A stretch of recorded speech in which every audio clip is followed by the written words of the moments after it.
Hello students, welcome है आपका विजय the master class में। आज मैं आप सबके सामने क्लास 11th का माइक्रो इकोनॉमिक्स का डिमांड टॉपिक का पार्ट थर्ड आप सबके सामने लेके आ रहा हूं, जिसमें आज हम देखेंगे लॉ ऑफ डिमांड। तो आइए शुरू करते हैं।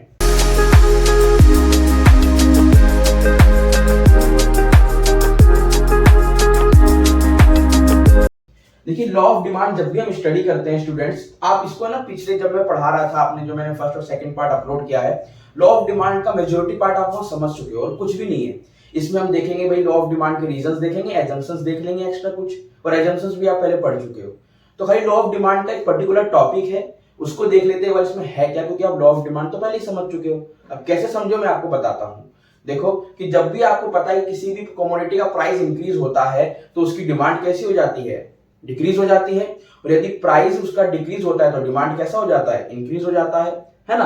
क्योंकि लॉ ऑफ डिमांड के अकॉर्डिंग प्राइस और जो क्वांटिटी ऑफ डिमांड है उन दोनों की आपस में बनती ही नहीं है। ठीक है, अगर एक बढ़ता है तो दूसरा घटता है, और अगर दूसरा घटता है तो एक बढ़ जाता है। लॉ ऑफ डिमांड यही है आपका। ठीक है स्टूडेंट्स, अब लॉ ऑफ डिमांड जब हम पढ़ते हैं तो इसमें कुछ चीजें क्या रहती हैं, कांस्टेंट रहती है, उसको चेंज नहीं होना चाहिए। जैसे मैं कह रहा हूं, आप कंटिन्यू क्या कर रहे हो, किसी भी चीज का कंजम्पशन कर रहे हो, तो अगर बीच में अगर आप उसकी क्वालिटी चेंज कर देते हो तो उसकी डिमांड आप ऐसा हो सकता है कि बढ़ा सकते हो, है ना।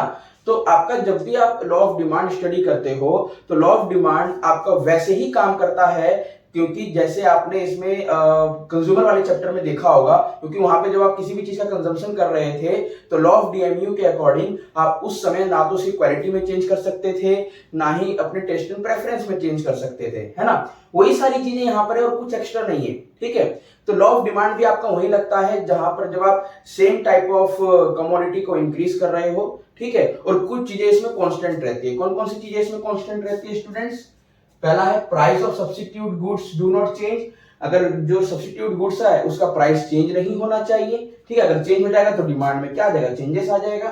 Price of complementary goods remain constant, उसका कॉम्प्लीमेंट्री गुड्स का भी प्राइस कांस्टेंट होना चाहिए। और income of the consumer same होना चाहिए। उसके बाद टेस्ट एंड प्रेफरेंस में भी कोई चेंज नहीं होना चाहिए, और आपका फ्यूचर एक्सपेक्टेशन भी नहीं होना चाहिए कि फ्यूचर एक्सपेक्टेशन जैसे मान लो प्राइस अगर फ्यूचर में बढ़ रहा है तो अभी डिमांड कम कर देगा, नहीं, ऐसा नहीं होना चाहिए। ठीक है ना। जब भी हम लॉ ऑफ डिमांड पढ़ते हैं तो जो आपको ये मैंने यहाँ बताया है, कीपिंग अदर फैक्टर कांस्टेंट, ये सारे अदर फैक्टर्स हैं जो आपने स्टडी किया था डिटरमिनेंट्स में, जो डिमांड को इफेक्ट कर सकते हैं, है ना स्टूडेंट्स। इनमें कोई चेंजेस नहीं होना चाहिए, तभी लॉ ऑफ डिमांड अप्लाई होगा।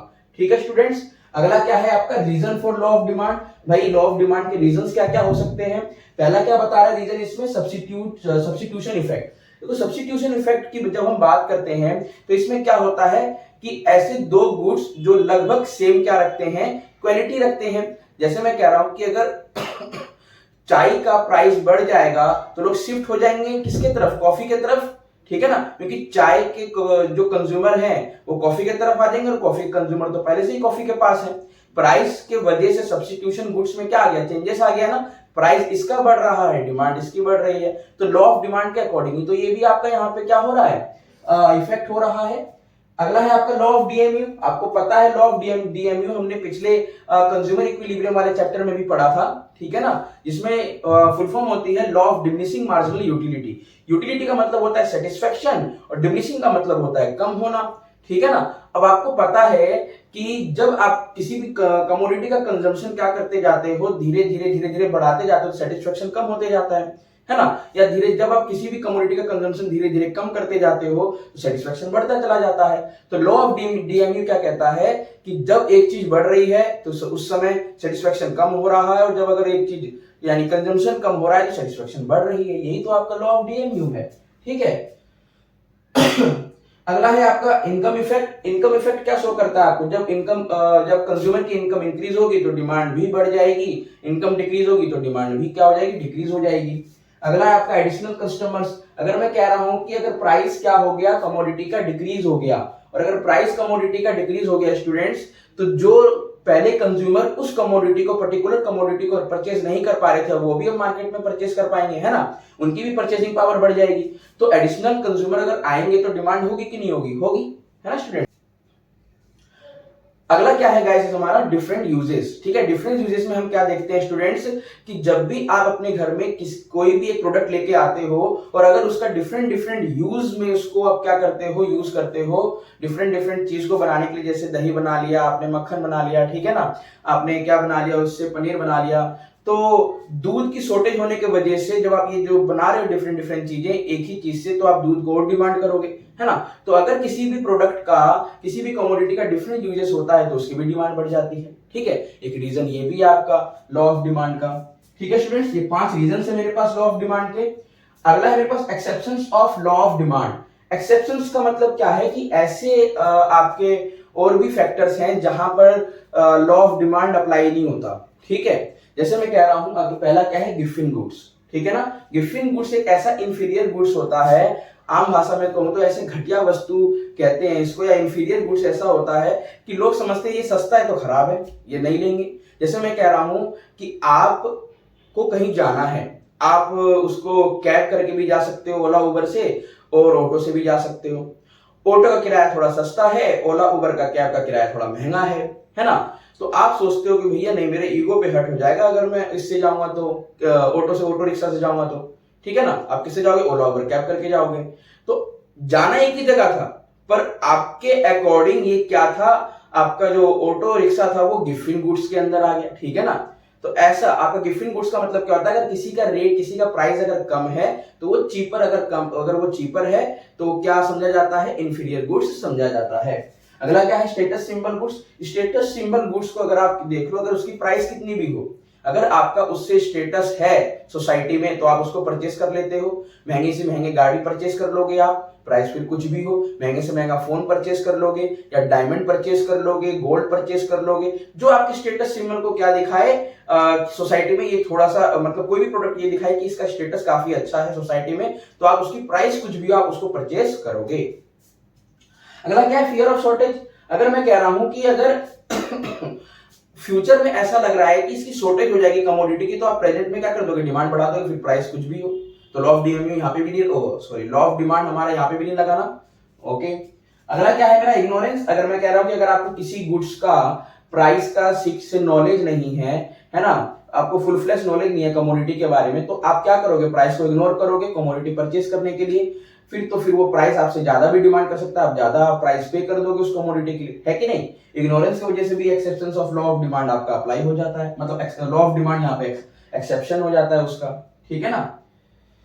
फैशन रिलेटेड गुड्स, कहते हैं ना फैशन के दौर में गारंटी की इच्छा ना करें, फिर फैशन तो कुछ भी हो सकता है किसी भी पर्सन का। ठीक है, अगर आप फैशन के लिए फैशन चल रहा है कि इस टाइप का जींस पहनना है, किसी भी एक टाइप ऑफ जींस का फैशन है, फिर प्राइस आप उसका कुछ भी हो आप उसको परचेस करोगे।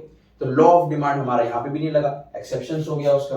फिर है नेसेसिटी ऑफ लाइफ। अगर ऐसे गुड्स जो लाइफ में जरूरी है उनको परचेस करना है तो फिर तो प्राइस कुछ भी हो, जैसे कि आपका सॉल्ट हो गया, ठीक है ना, जैसे कि आपके बेसिक नीड्स, जैसे आप उसमें ले सकते हो व्हीट हो गया, आपका राइस हो गया, भाई आपको कंजम्पशन तो करना ही है ना, ये नेसेसिटी गुड्स है। ठीक है, अगर नेसेसिटी गुड्स के अगर प्राइस बढ़ जाएंगे तो फिर भी आपको कंजम्पशन तो करना ही है, उसको आप रोक नहीं सकते हो, तो फिर प्राइस कुछ भी हो। ठीक है, तो आज स्टूडेंट्स पार्ट 3 में हमने देखा लॉ ऑफ डिमांड।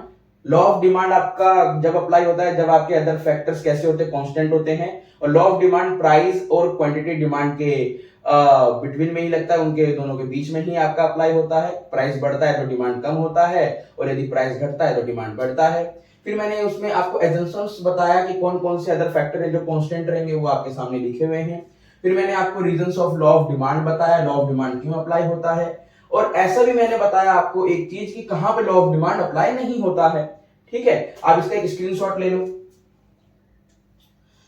स्टूडेंट्स। अब मैं अगले पार्ट में इसका ग्राफ लेके आऊंगा, ठीक है ना, जिसमें movement along the demand curve और एक shift of the demand curve. ठीक है, वो एक हम टॉपिक देखेंगे, उसका चैप्टर हमारा बाइंड अप हो जाएगा। मैं इसमें भी ला सकता था, वो थोड़ा सा पर वीडियो लंबा हो जाता।